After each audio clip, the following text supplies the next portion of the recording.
बारंबार निराश हेउछंती जातीयाण आक्षेप एवं निर्यातनार शिकार होइथिबा दलित महिला। पुरी जिला कोणार्क थाना अंतर्गत डालिंबगुड़ी स्कूलर रसैया गत 2 तारिख दिन विद्यालय रे वार्षिक उत्सव चलिथिबा समय विद्यालयर प्रधान शिक्षयित्री तांकु अपमानित करिथिबा नै अभियोग करिथिले।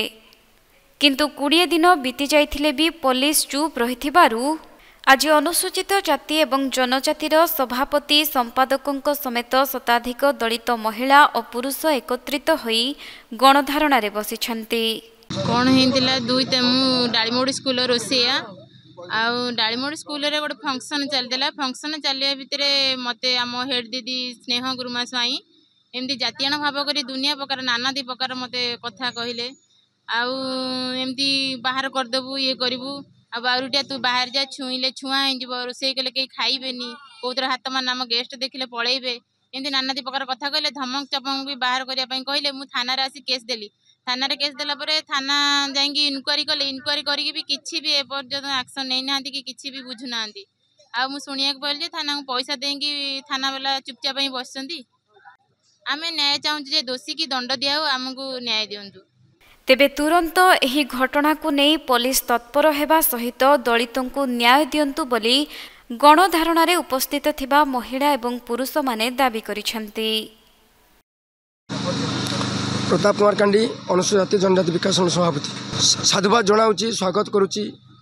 निश्चिंत भाव में जड़े संग्राम साथी आसी से आम सह सामिल होती एवं विशेषकर आम गोटे कथा कही रखा चाहूँ कोणार्क पुलिस टंकार बंधा होती एवं साधारण दलित महिला न्याय पाइबार वंचित 2-2टा केस मामला रुजुला पुलिस आज नीरव रही आसाम खुलम खुला चैलेंज करुच्ची धमक चमक देउची एवं खुलम खुला बुलूची।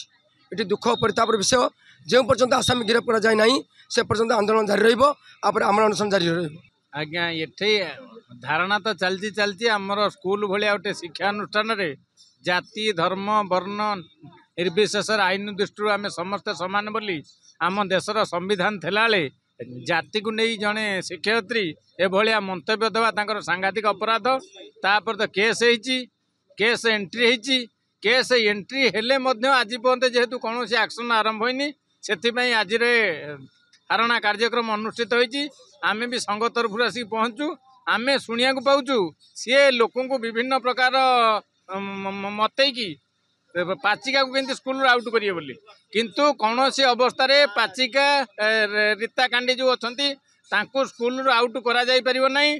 तांको स्कूल बाहर करिया को जदि शिक्षक जेते चक्रांत करिवे आमर सारा राज्यर संघ राज्य रे तार प्रभाव पकेबो एवं आवश्यकता पड़े गो ब्लॉक समस्त पाचिका माने एकत्रित होई बीओ डीओ को आंदोलन करिक आगामी दिन में एक दुर्बार रूप नब।